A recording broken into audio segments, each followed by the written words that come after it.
طالب علم کے آداب میں سے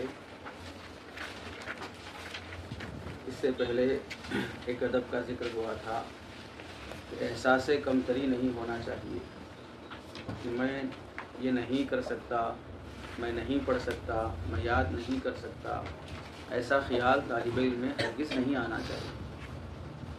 طالب علم کو اپنی محنت پر اعتماد ہونا چاہیے۔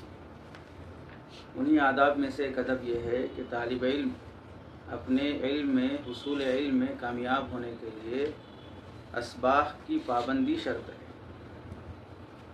اور اسباق کی پابندی سبق کے آداب میں بھی داخل ہے، استاذ کے آداب میں بھی داخل ہے۔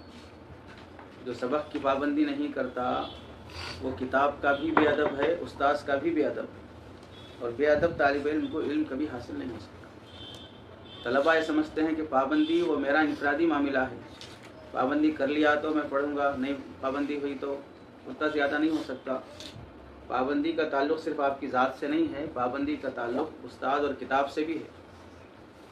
اور بے ادبی میں یہ بات داخل ہے کہ آدمی کبھی آئے اور کبھی نہ آئے۔ پابندی نہ ہونے سے سبق کی بے برکتی ہو جاتی ہے، ایک نقصان بے برکتی کا۔ دوسرا نقصان دل کتاب پڑھنے، کتاب یاد کرنے اور سبق اگلے بار جب آپ آئیں گے، سبق میں حاضر ہوں گے تو دل اس کتاب سے، اس سبق سے بھی بیزار ہو جاتا ہے۔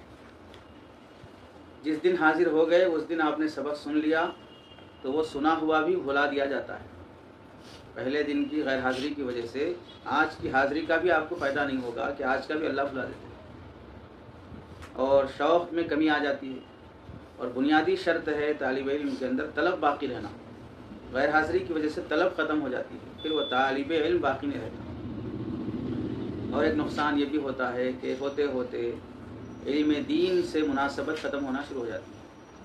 فارمیلٹیز پوری کرنے کے لیے پڑھ لے گا بس، اب بابا بھیج دیے ہیں، ابو بھیج دیے ہیں، گاؤں والے پڑھو بول رہے ہیں، فلاں استاذ کی سرپرستی میں چل رہا ہوں اس واسطے پڑھنا پڑ رہا ہے، تو محض آدمی رسمیت پوری کرنے کے لیے پڑھے گا۔ پھر ہوتے ہوتے جب علم کی ناقدری شروع ہو گئی، بیزارگی آ گئی، تو پھر پڑھانے والے استاذ کی بھی ناقدری شروع ہو جائے گی، کیونکہ اب ان سے کوئی مطلب نہیں رہا، میرے کو پڑھنا نہیں ہے تو ان سے کیا لینا۔ نتیجہ یہ ہوتا ہے کہ غیر حاضری کی وجہ سے آدمی ہوتے ہوتے علم سے ہی محروم ہو جاتا ہے۔ بزرگوں نے یہاں تک لکھا ہے کہ ایک روز اگر سبق کا ناغہ کرو گے تو 40 دن تک علم کی برکت سے محروم ہو جاؤ گے۔ پابندی کے بغیر آدمی علمی مہارت حاصل بھی نہیں کر سکتا۔ جیسے کوئی درخت پانی کا خطرہ اوپر سے روزانہ مسلسل ہر لمحے گرتا رہے کسی پتھر پر، تو پتھر پر بھی نشان پڑ جاتا ہے۔ لیکن اگر طوفان کی شکل میں ایک بار پانی آیا اور بہہ کے چلا گیا تو جانے کے بعد اس کے کچھ نشانات باقی نہیں رہتے، پھر نارمل حالات میں آ جاتے ہیں۔ کتنی بار بارش نہیں ہوتی ہے، سڑکیں کتنا پانی نہیں بہاتی ہیں، پھر 2 دن کے بعد نارمل حالت پہ آ جاتی سڑک۔ لیکن وہی جہاں آدمی وضو بناتا ہے، جہاں آدمی غسل کرتا ہے، روزانہ پانی بہتا ہونے کی وجہ سے وہاں پر پانی کے نشانات بڑھ جاتے ہیں۔ تو روزانہ کسی عمل کو کرنا نشان چھوڑ دیتا ہے، اور ہنگامی طور پہ کر دینا وہ بے نشان ہو جاتا ہے۔ تو طالب علم کو بھی روزانہ سبق کا اہتمام کرنا چاہیے۔ شاعر کہتا ہے داوم علی الدرس لا تفارقہ، داوم مداومت کرو، پابندی کرو، علی الدرس سبق کی، لا تفارقہ سبق سے کبھی دور نہ ہو، فالعلم بالدرس قام وارتفع، اس واسطے کہ سبق پڑھنے اور پڑھتے رہنے سے ہی آتا ہے، ترقی اسی سے ہوتی ہے۔ علم میں پختگی اور سربلندی اللہ تعالیٰ مداومت سے دیتے ہیں۔ طلباء میں جو کوتاہیاں پائی جاتی ہیں ان میں سے کوتاہی یہ بھی ہے کہ سبق کی پابندی کو ضروری نہیں سمجھتے، سبق کے ناغے پر افسوس نہیں ہوتا کہ میرا سبق چھوٹ گیا۔ بلا وجہ کے معمولی بہانوں سے سبق چھوڑ لینا اسے ہوشیاری سمجھ جاتے ہیں۔ دوستیاں بڑھا لیا، دوستوں کے ساتھ گھومنے چلے گئے، رشتہ داریاں یہاں یاد آتی ہیں، گھر گئے وقت پر واپس آنے کے بجائے رشتہ داروں سے ملنے چلے گئے، جان بوجھ کر دیری کر دیا۔ دوستیاں یاد آتی ہیں، دوستوں سے ملاقاتوں میں چلے گئے، وقت ختم ہو گیا۔ اور جہاں پر فون کا زمانہ ہے وہاں پر فون، آدمی مدرسہ چھوڑنے تیار ہے، فون چھوڑنے تیار نہیں۔